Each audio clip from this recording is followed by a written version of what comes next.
ជំរាបសួរបងប្អូនបាទបងមកដល់ទីដែរបងប្អូនណាបាទនេះមាន50ម៉ែត្រ60ម៉ែត្របណ្ដោយបាទ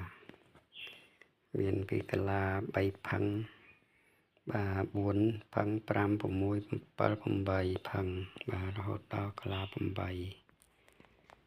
បងត្រូវការបាទ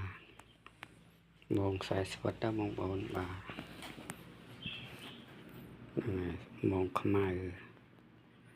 បាទឈុតមីក្រូក៏មានបងប្អូនណាបាទ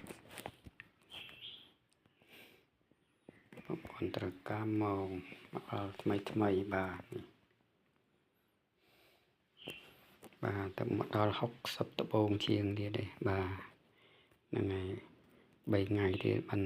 មកដល់ទៀតនឹង50ត្បូងទៀតបាទនេះទៅមកដល់65ត្បូងនេះបងប្អូនត្រូវការបាទឆាតមកបាទម៉ោងពីកន្លា3ផឹងដល់កន្លា8បាទហ្នឹងហើយម៉ោង40វ៉ាត់ណាបងប្អូន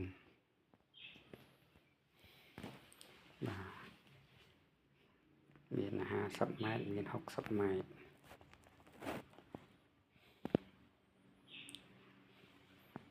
បងប្អូនត្រូវការបាទឆាតមកហ្នឹងហើយ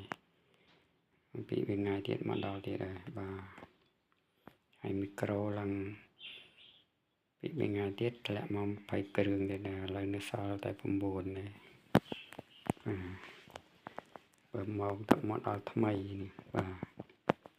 65ត្បូងអាសាមុនអស់ហើយបាទឥឡូវចូលស្តុកទៀតហើយ